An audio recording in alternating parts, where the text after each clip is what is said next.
വീണ്ടും ഒരു ഉലകനായകൻ cinema Kerala box ഓഫീസിൽ അൾട്രാ പ്രോമാക്സ് ഗുണ്ടായി മാറിയിരിക്കുകയാണ്. എന്തായാലും ഒരു കളക്ഷനിലോട്ട് തന്നെ പോകാം. നമുക്ക് നമ്മുടെ ഉലകനായകൻ തഗ് ലൈഫ് സിനിമയുടെ 5 ദിവസം അനിമേഷൻ ആദ്യമായിട്ട് കാണുന്നവരാണെങ്കിൽ സബ്സ്ക്രൈബ് ചെയ്യുക. സ്റ്റോക്ക് സ്റ്റുഡിയോ സുരക്ഷ തഗ് ലൈഫ് എന്ന് പറഞ്ഞ സിനിമ നമ്മുടെ കമൽ ഹാസനാണ് കേന്ദ്ര കഥാപാത്രം ഇവിടെ അഭിനയിച്ചിരിക്കുന്നത്. മണിരത്നമാണ് സിനിമ സംവിധാനം ചെയ്തിരിക്കുന്നത്. അതുപോലെ തന്നെ നമ്മുടെ AR റഹ്മാനാണ് സിനിമയിൽ ഗാനങ്ങൾ തയ്യാറാക്കിയിരിക്കുന്നത്.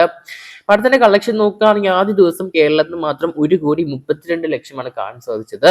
അതിനുശേഷം പിന്നീട് സിനിമ കേരള ബോക്സ് ഓഫീസിൽ 1 കോടി മുകളിൽ കളക്ഷൻ പോയിട്ടില്ല. അത് മാത്രമല്ല സിനിമയ്ക്ക് പിന്നീട് അങ്ങോട്ട് ഡൗൺഫോൾ തന്നെയാണ് കളക്ഷന്റെ കാര്യത്തിൽ. നെഗറ്റീവും അതുപോലെ തന്നെ മിക്സ്ഡ് അഭിപ്രായങ്ങളും കാരണം സിനിമ നല്ലപോലെ ബാധിച്ചിട്ടുണ്ട് സിനിമയുടെ കളക്ഷന്റെ കാര്യത്തിൽ എല്ലായിടത്തും നോക്കുകയാണെങ്കിൽ. രണ്ടാം ദിവസം കേരള ബോക്സ് ഓഫീസിൽ വെറും 33 ലക്ഷമാണ് കാണാൻ സാധിക്കുന്നത്. മൂന്നാം ദിവസം 42 ലക്ഷം, നാലാം ദിവസം 36 ലക്ഷം, അഞ്ചാം ദിവസം 20 ലക്ഷം.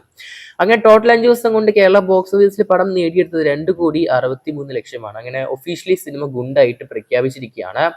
നിലവിലെ പടം അടുത്ത ആഴ്ചക്കുള്ളിൽ തന്നെ വാനിഷ് ഔട്ട് ആവുമെന്നാണ് കേൾക്കാൻ സാധിക്കുന്നത്. എന്തായാലും പടത്തിന്റെ ഉടൻ തന്നെ OTT റിലീസും വരുന്നതായിരിക്കും നെറ്റ്ഫ്ലിക്സിൽ. ഇവരാണ് അന്ന് ഓഡിയോ ലോഞ്ചിൽ പറഞ്ഞത് ഈ പടം 8 ആഴ്ചകൾക്ക് ശേഷം OTT റിലീസ് ചെയ്താൽ മതി എന്ന്.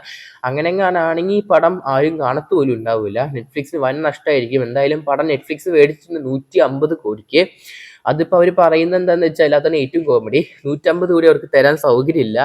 ഒരു 70-60% കുറച്ചാലേ പടം ഞങ്ങൾ മേടിക്കത്തുള്ളൂ എന്ന് പറഞ്ഞു ഇപ്പോൾ നെറ്റ്ഫ്ലിക്സ്. കാരണം തിയേറ്ററുകളിൽ വലിയ രീതിയിൽ നല്ലൊരു പെർഫോമൻസ് കൊടുത്തിട്ടില്ല സിനിമ. അതുകൊണ്ട് തന്നെ വലിയൊരു നഷ്ടമാവും നെറ്റ്ഫ്ലിക്സിന് ഈ സിനിമ മേടിക്കുകയാണെങ്കിൽ. അതുകൊണ്ട് തന്നെ 150 കോടിയിൽ നിന്ന് 60-70% കുറച്ചിട്ടായിരിക്കും ഇനി സിനിമ വേഗം OTT റിലീസിന് വരാൻ പോകുന്നത്.